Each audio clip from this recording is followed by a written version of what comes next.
SSC 26 এর প্রিয় শিক্ষার্থীরা, আজকে আমি তোমাদের কাছ থেকে 2 মিনিট সময় নেব। এই 2 মিনিটে তোমরা এই ভিডিওটা যদি শেষ পর্যন্ত দেখো, হোপফুলি তোমাদের কালকের পরীক্ষার জন্য সেলফ কনফিডেন্স একটু হলেও ডেভেলপ হবে। কেননা কালকে তোমাদের জীবনে হতে যাচ্ছে প্রথম বোর্ড পরীক্ষা।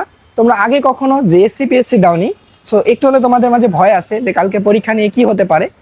সো এই ভিডিওটা থেকে তোমাদের এই জিনিসগুলো একটু শেয়ার করবো যে আসলে লাস্টে আজকের দিনে পরীক্ষা কালকের জন্য আমাদের কি করণীয়, আসলে কি করলে আমাদের কালকে পরীক্ষাটা বেস্ট হতে পারে।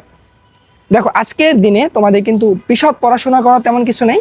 আজকে তুমি ট্রাই করবা তোমাদের বাংলা, যেহেতু পরীক্ষা, বাংলার জন্য সব থেকে গুরুত্বপূর্ণ বিষয়গুলোকে সিলেক্ট করা, যে আসলে তুমি কোনগুলো থেকে কালকে গিয়ে প্রথমে প্রশ্ন দিবা।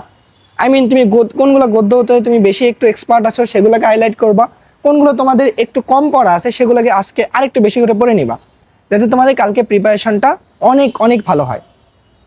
সো কালকের জন্য আরেকটা জিনিস একটু ট্রাই করবা যে রাইট টাইমে তোমাদের পরীক্ষা সেন্টারে যাওয়া। কারণ পরীক্ষা সেন্টারে যদি তুমি একটু দেরিতে যাও তাহলে কিন্তু তোমার মধ্যে এমন একটা এক্সাইটমেন্ট কাজ করবে যে তুমি রোল রেজিস্ট্রেশন যদি খুব তাড়াহুড়ো করে লিখতে যাও তাহলে কিন্তু একটা ঝামেলায় পড়বা।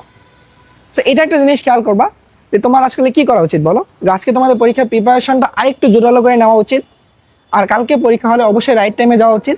আরেকটা কাজ করবা, কালকে পরীক্ষায় রাইট টাইমে সব কিছু লেখার ট্রাই করবা, অর্থাৎ টাইম ম্যানেজমেন্টটা একটু পরীক্ষা হলে ভালো করে একটু খেয়াল রাখবা।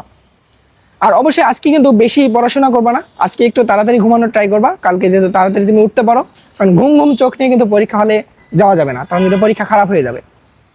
আর পরীক্ষা হলে অবশ্যই একটু তুমি শান্ত থাকার ট্রাই করবা, স্যারদের কোনো ডিস্টার্ব করবা না, স্যাররা তোমাদের ডিস্টার্ব করবে না, কারণ তোমাদের পরীক্ষা হলে প্রত্যেকটা সময় তোমাদের জন্য অনেক গুরুত্বপূর্ণ।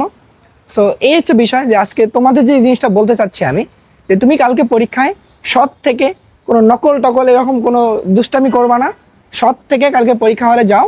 হোপফুলি তোমাদের পরীক্ষা অনেক ভালো হবে, তোমরা কালকে পরীক্ষা একটা বেস্ট একটা আউটপুট দিতে পারবা। সামনে তোমাদের এসএসসি পরীক্ষা সবগুলোই ভালো হোক, এটা আমি চাই।